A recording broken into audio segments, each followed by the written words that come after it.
네, 오늘도 미래캐스터와 함께 미래생활 업데이트 해보시죠. 오늘 통계청 자료 가져왔는데 아주 흥미롭습니다. 25세에서 39세 청년의 배우자 유무별 사회 경제적 특성 분석. 자, 그래서 오늘 젊은 사람들의 결혼과 출산에 대한 생각을 엿볼 수 있는데 아주 흥미로우실 거예요. 자, 퀴즈입니다. 25세에서 39세 중 혼인 인구는 몇 %까지 떨어졌을까요?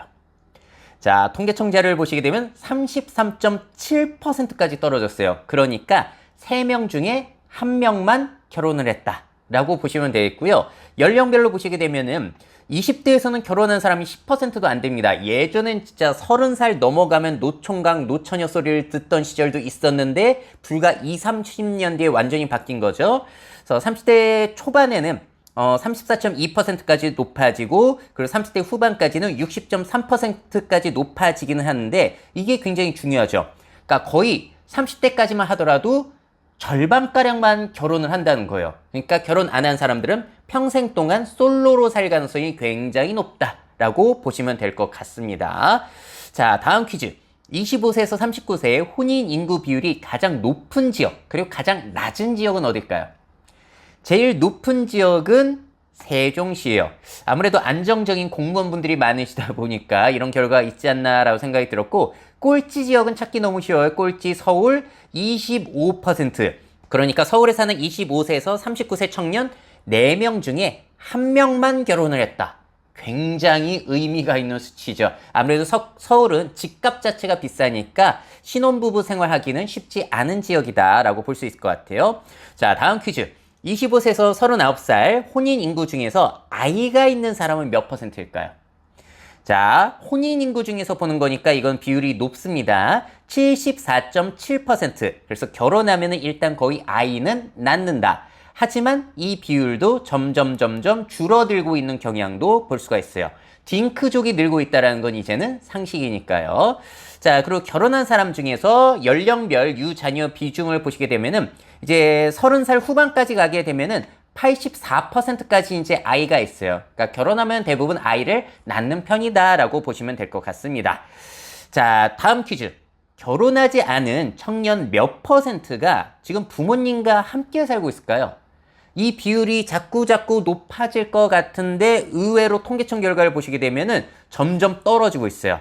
약 절반가량의 사람들만 부모님과 동거를 하고 있다. 아니, 의외죠. 요즘 다 집에 얹혀 살 줄 알았는데 실제는 그렇지 않았습니다. 자, 그리고 결혼하지 않은 사람 중에서 연령별로 봤을 때 아무래도 나이가 들면 들수록 부모님이랑 같이 사는 사람들이 줄어들죠. 자, 다음 퀴즈. 취업한 청년은 결혼과 출산을 더 압도적으로 많이 할까요?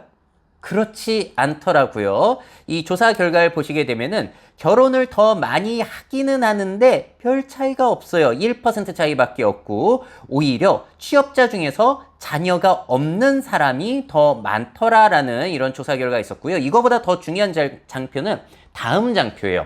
자, 보시게 되면 성별로 봤을 때 남성들의 경우에는 취업하고 돈이 더 많을수록 이 진한 색깔 보시죠? 더욱더 결혼한 비중 그리고 아이를 낳은 비중이 높았는데 여자는 반대예요.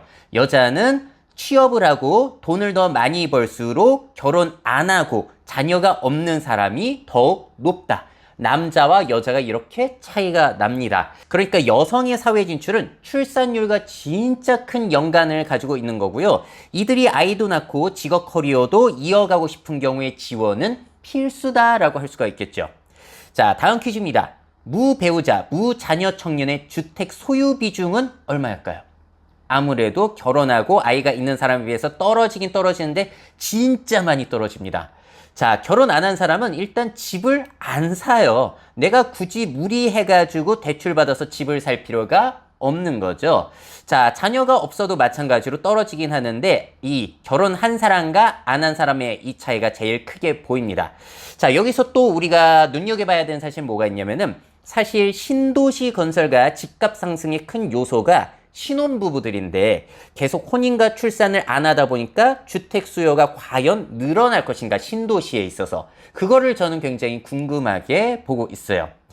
자, 이렇게 통계청 자료를 살펴보았는데 주요 내용들을 정리해 보도록 할게요. 첫 번째는 자, 30대 후반까지 혼인 비중이 60%까지는 갔잖아요. 근데 혹시 이게 50% 이하로 떨어질까? 상당히 궁금합니다. 자, 비혼은 혹시 새로운 정상 상태가 되는 것인가? 여기에 대해서 제가 또 콘텐츠 준비하고 있는 거 있고요. 자, 그래도 결혼을 하면 대부분 아이를 낳는다라는 거. 자, 그래서 결혼할 생각이 없는 사람에게 괜히 쓸데없이 지원해주기보다는 이렇게 결혼하고 아이를 낳고 싶어하는 사람에게 적극적으로 지원을 몰아주는 게 현명하지 않나라고 저는 계속해서 주장을 하고 있고요. 자, 고소득 여성은 혼인과 출산을 꺼린다. 자, 그래서 이들에게도 지원을 적극적으로 해줄 필요가 있는데 과연 효과가 얼마나 있을지 모르겠어요. 왜냐하면 OECD 복지 선진국에서도 출산율이 떨어지고 있기 때문에. 자, 그리고 의외였던 게 부모님과 동거하는 청년의 비율은 계속 줄어들고 있다는 거. 이들이 아무래도 수도권에서 살면서 직장과 가까우니까 거기에서 집을 구할 텐데 결혼과 출산을 덜 하다 보니까 집을 살 생각은 없어요. 그러다 보니 수도권의 소형 임대주택의 수요가 앞으로도 늘어나지 않을까라고 예상이 되는 부분이고요. 자, 혼인 출산을 하지 않으면 주택 구매 동기가 분명히 떨어진다는 거. 그랬을 때 미래 신도시 주택 수요는, 그리고 신도시의 모습은 우리가 지금 보고 있는 이런 모습이 과연 맞을까? 미래에는 그 모습도 바뀌지 않을까라는 생각을 하기도 합니다. 이건 제가 전에 올린 콘텐츠 있으니까 그것도 찾아보시면 좋을 것 같아요. 자, 오늘 굉장히 재미난 통계청 자료를 보여드렸는데 여러분들은 통계 자료를 보고 어떤 생각이 드셨는지 다양한 의견들 댓글로 부탁드리도록 하겠습니다. 미래 사회 변화를 업데이트하고 싶으신 기업 및 기관, 그 밖에 미래 트렌드 교육이 필요하신 분들은 myf21 네이버닷컴 이메일로 연락주세요.